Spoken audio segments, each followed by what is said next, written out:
Muy buenas tardes, estimados estudiantes, ¿cómo están? ¿Qué tal? Bienvenidos a la presente clase virtual.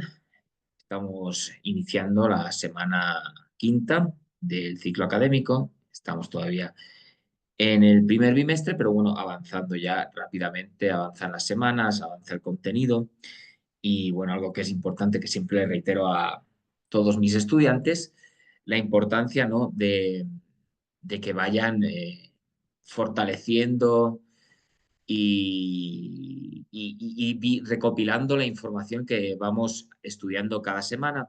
Eso es muy importante, aparte de el contenido semanal que se va estudiando, pues es importante que puedan ir revisando el contenido que vamos viendo para que vayan fortaleciendo, ¿no? De cara a las evaluaciones bimestrales el contenido académico. Y siempre también al finalizar cada unidad en la guía didáctica, como ustedes saben, pues encontrarán las autoevaluaciones que, bueno, pues son ejercicios, son tareas importantes que pueden llevar a cabo ustedes para reforzar su aprendizaje y de esta manera detectar los puntos de la materia que pueden ser necesario su refuerzo respectivo.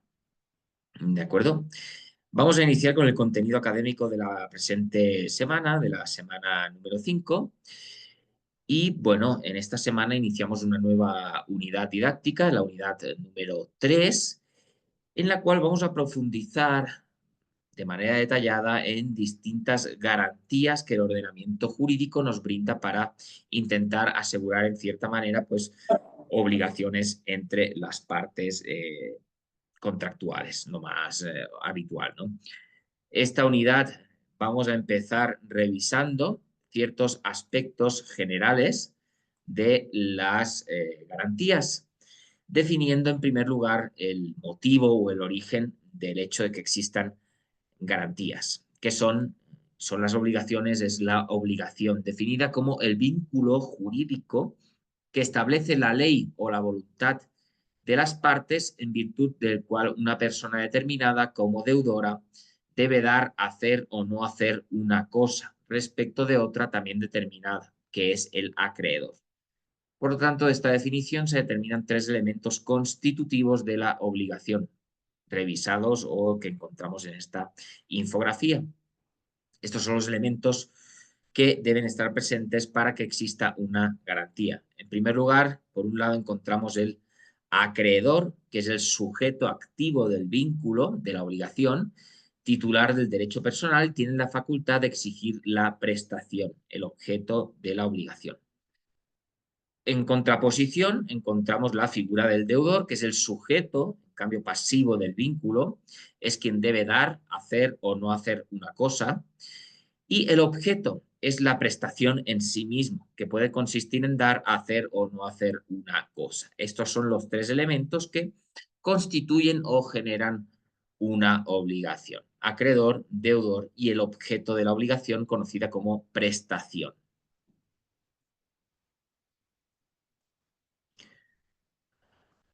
La ley otorga al acreedor medidas de defensa, como medidas precautorias, como son la prohibición de enajenar, retención, secuestro. Estos no son suficientes como para garantizar el cobro de un crédito con preferencia. Por eso son necesarias la existencia de garantías específicas.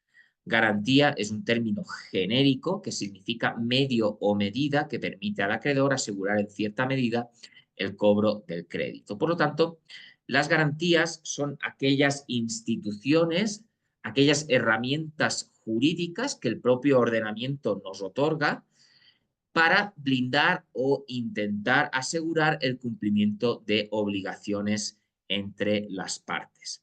Eso es una garantía, son todas aquellas herramientas adicionales que podemos añadir a una obligación, a una prestación, para intentar asegurar su cumplimiento.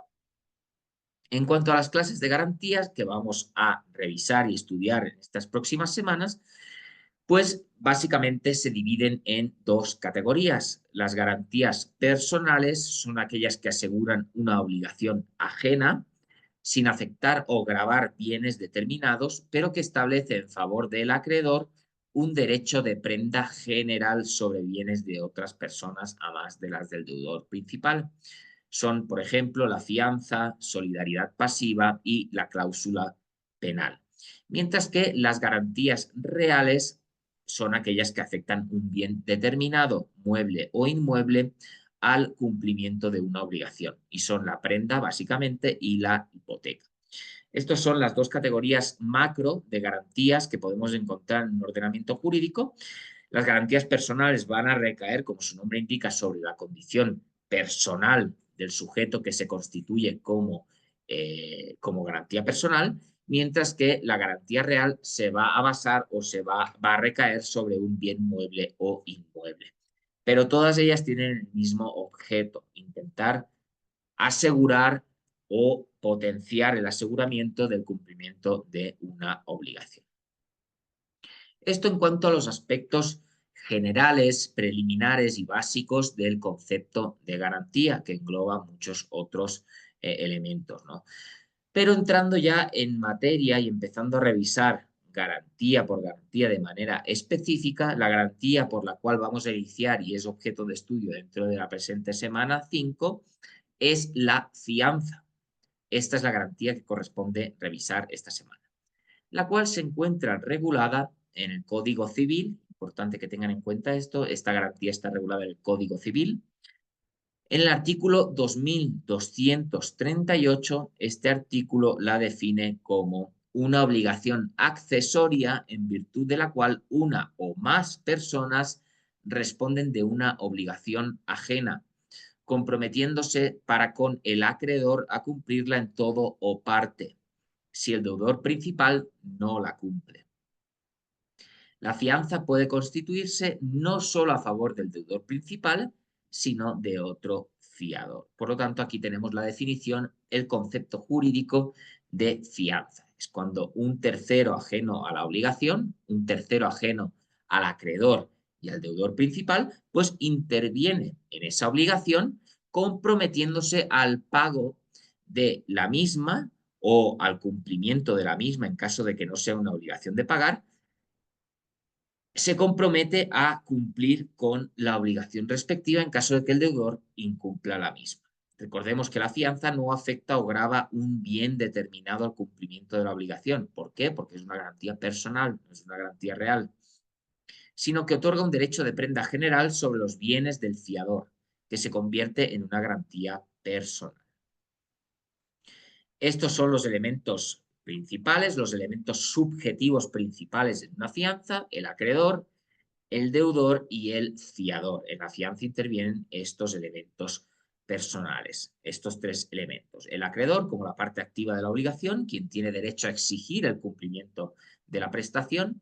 El deudor, que es la parte pasiva de la obligación, de la prestación, quien está obligado a cumplir con la misma. Y por último, el fiador, que estará estará obligado a cumplir con esa prestación en caso de que el deudor principal no lo haga. En cuanto a ciertas consideraciones, en cuanto al elemento real de la fianza, hace referencia a la obligación objeto de la garantía. Elemento real significa en base a qué realmente está garantizando la fianza. Y por lo tanto, obviamente, no tenemos otra alternativa que revisar cuál es la realidad de la obligación. ¿Qué tipo de obligación existe? Si es una obligación de dar, hacer o no hacer. Y en base a eso, pues encontraremos la realidad de la fianza, ¿no? ¿Qué es lo que realmente debe garantizar la fianza? Pues cumplir con ese tipo de obligación concreta. El elemento formal: todo contrato de fianza debe celebrarse por escrito, muy importante este elemento formal. Toda fianza debe constituirse y encontrarse plasmada por escrito. Todo contrato, el de fianza, debe cumplir requisitos de validez como son de fondo, capacidad, consentimiento y objeto y causa lícita, y requisitos de forma. Bueno, son requisitos generales de cualquier obligación, de cualquier acuerdo de voluntades, de cualquier acuerdo contractual, pues que las partes tengan la suficiente capacidad y consentimiento para llevar a cabo o constituirse como fiador. En cuanto a la naturaleza del contrato de fianza, se destacan las siguientes características. La fianza es siempre un contrato y es un contrato de carácter consensual, unilateral, generalmente gratuito, accesorio y patrimonial. ¿Por qué decimos que la fianza es un contrato unilateral? Pues porque solo genera obligaciones para una de las partes. Solo para el fiador se van a constituir obligaciones en caso de incumplimiento del deudor. Y también siempre va a ser, como todos los contratos de garantía, siempre va a ser un contrato accesorio, ya que depende de otro contrato principal.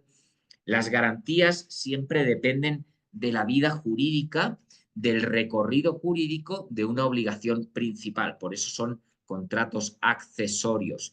Dependen su existencia, su recorrido, su vida jurídica, siempre va a estar atado, va a estar ligado a la vida jurídica de otro contrato principal, de una obligación principal. Esa es la lógica de cualquier garantía. ¿Cuándo puede pagar el fiador?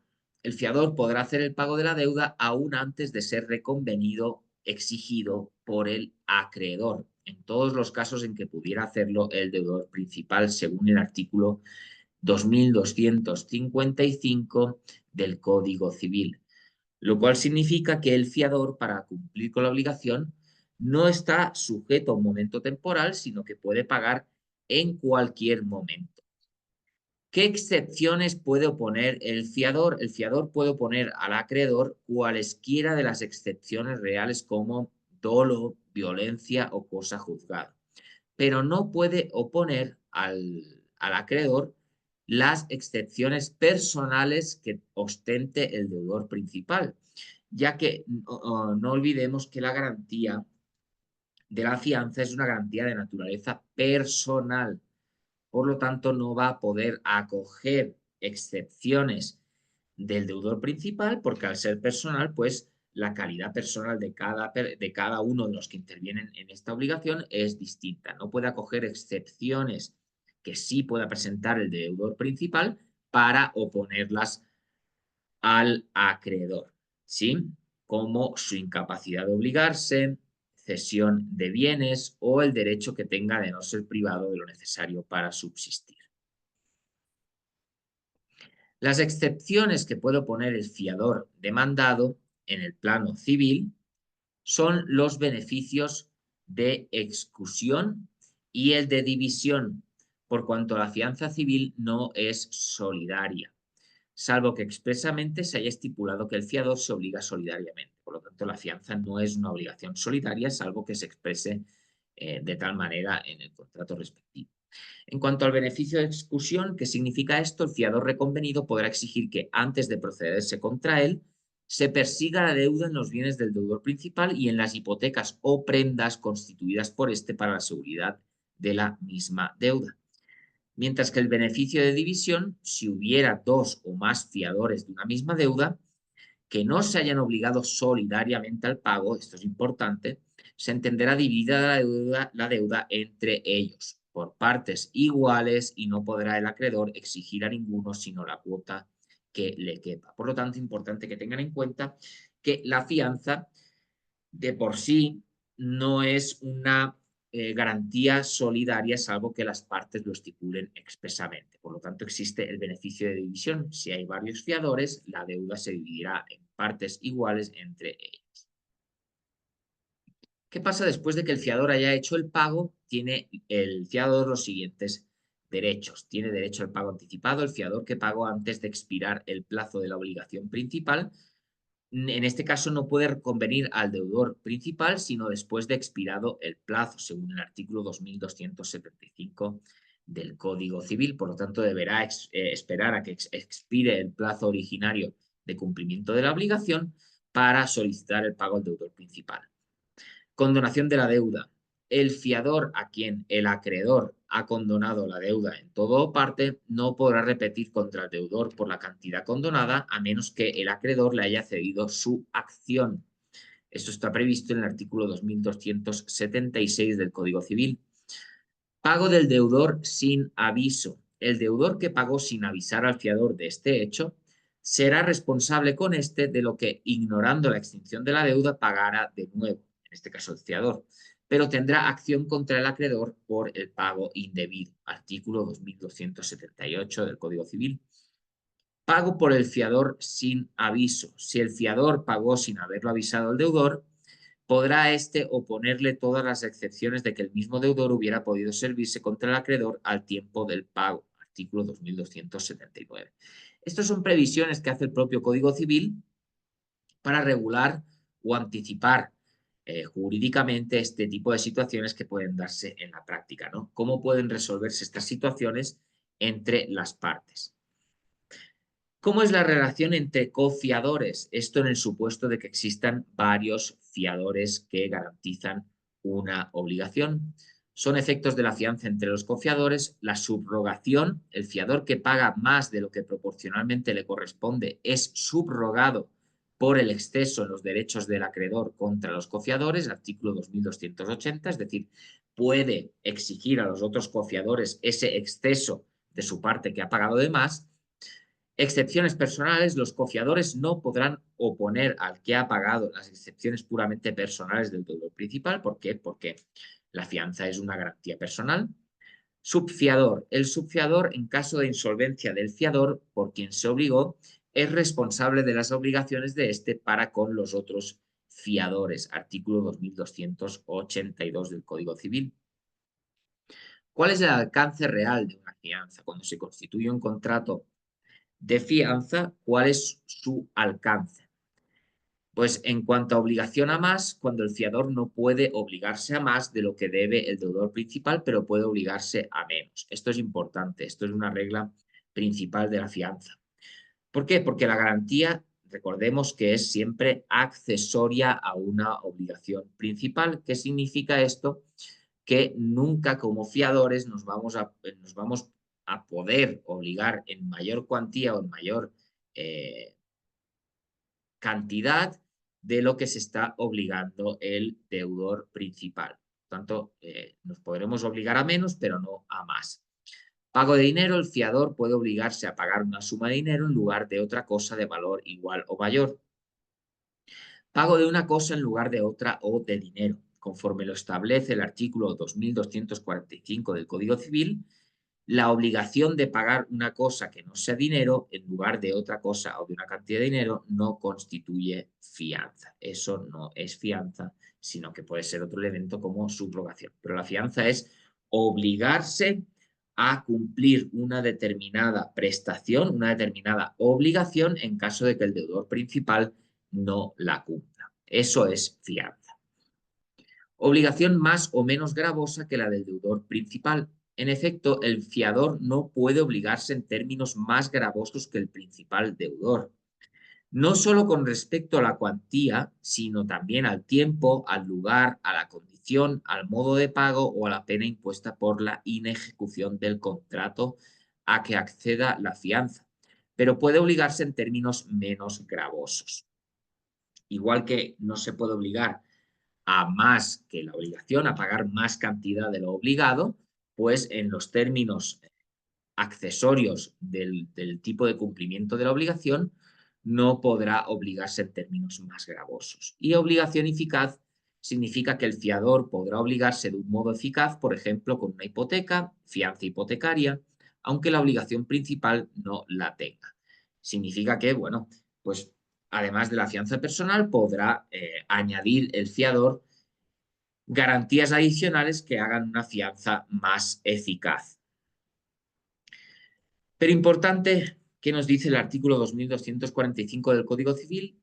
La fianza no se presume, no debe extenderse a más que el tenor de lo expreso, pero se supone comprender todos los accesorios de la deuda, como los intereses, las costas judiciales del primer requerimiento hecho al principal deudor, las de la intimación en que en consecuencia se hiciera al fiador y todas las posteriores a esta intimación, pero no las causadas en el tiempo intermedio entre el primer requerimiento y la intimación antedicha. Bueno, esto es un poco algo general, ¿no? Significa que obviamente si nos constituimos como fiador de una obligación, pues obviamente si se incurren ya en costas procesales, en costas judiciales, en gastos que debemos incurrir para iniciar un proceso judicial, pues el fiador también va a verse comprometido con este tipo de gastos que se generen ya dentro de un eventual proceso. Y por último, en cuanto al modo de extinción, perdón, en cuanto al modo de extinción de la fianza, como contrato, como obligación accesoria, la fianza se extingue en todo o en parte por los siguientes motivos. Por los mismos medios que las otras obligaciones, por convención de las partes interesadas, resiliación, la solución o pago efectivo, novación, transacción, remisión, compensación, confusión, pérdida de la cosa que se debe, declaración de nulidad o rescisión por el evento de la condición resolutoria, por prescripción. También se extingue la fianza por el relevo de la fianza concedido por el acreedor al fiador. En cuanto al acreedor, por hecho o culpa suya, ha perdido las acciones en que el fiador tenía derecho a subrogarse. Por la extinción de la obligación principal, este es el principal motivo, la principal causa de extinción de la fianza. Obviamente, recordemos que la fianza, al ser una garantía, es siempre accesoria a una obligación principal. Por lo tanto, si se extingue la obligación principal, también se extingue automáticamente la fianza que trataba de asegurar la misma. Por la dación en pago de un objeto distinto del que el deudor estaba obligado a dar, en este caso queda irrevocablemente extinguida la fianza, aunque después sobrevenga edición del objeto, y por la confusión de las calidades de acreedor y fiador o de deudor y fiador, pero en este segundo caso la obligación del subfiador subsistirá, artículo 2285 del Código Civil. Confusión, ¿qué significa? Pues significa que a veces pues, un acreedor genera una obligación, una relación obligatoria con una persona, con su fiador, pues el fiador a futuro también puede constituirse como acreedor de ese acreedor. Entonces, pueden avanzar o evolucionar las condiciones, las relaciones entre las personas que intervienen en las obligaciones y puede haber una confusión de personas, ¿no? En ese caso también es un modo de extinción de las obligaciones. Y esto en cuanto a la primera garantía que tenemos que revisar dentro de esta unidad 3, está la garantía de fianza. No sé si tienen alguna pregunta, alguna inquietud respecto al tema o a cualquier a cualquier otra pregunta que puedan tener en este momento para contestar.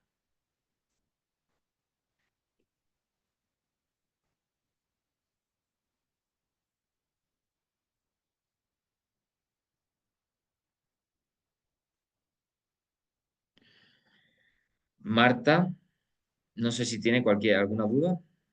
Buenas noches, profe. Buenas noches, compañeros. Buenas Disculpe, noches.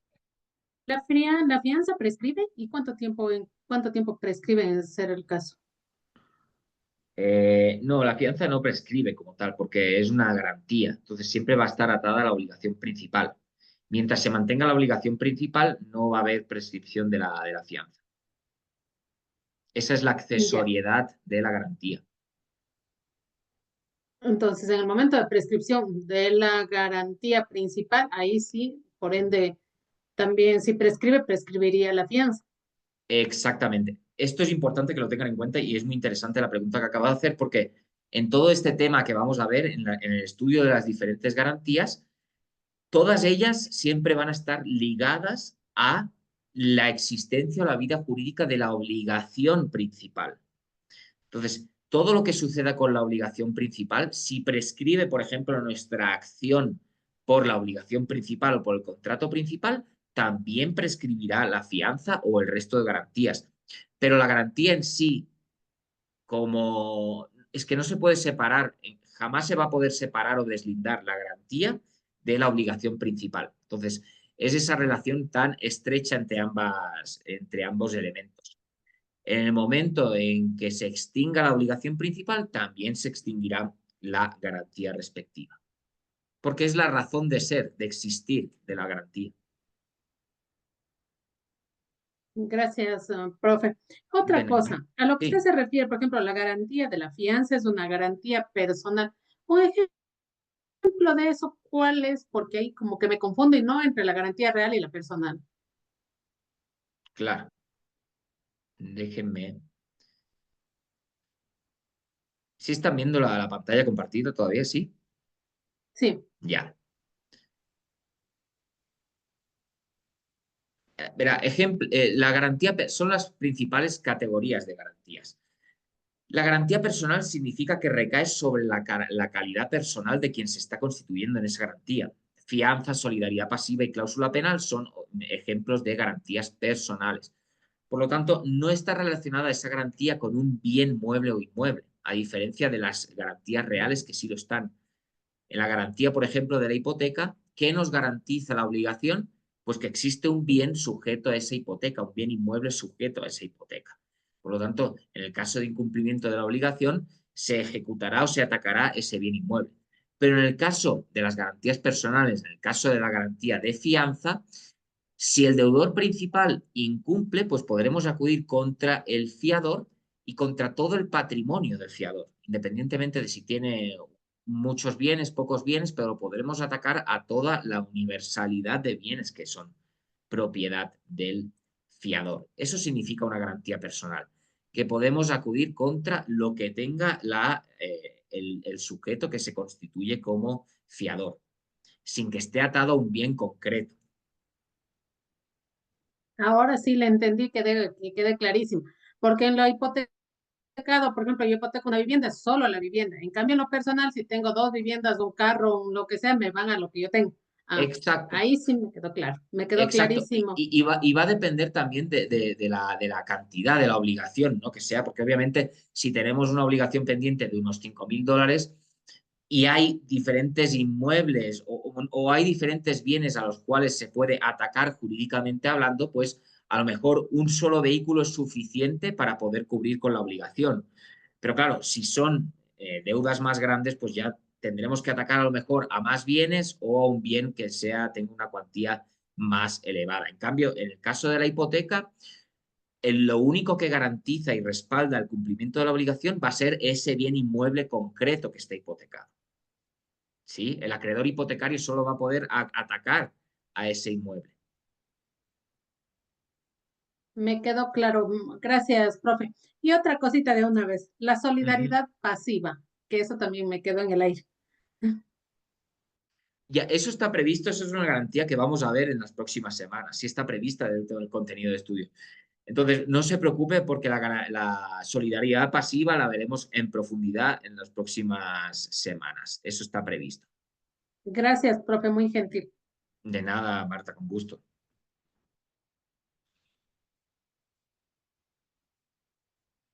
Bueno, y eso, estimados estudiantes, independientemente de cualquier contenido concreto de la semana, si van presentando cualquier duda, cualquier inquietud, me la pueden comunicar por los medios de comunicación, ya saben ustedes esto. Y con todo, bueno, nos vemos la próxima semana. Espero que vayan avanzando correctamente con la materia.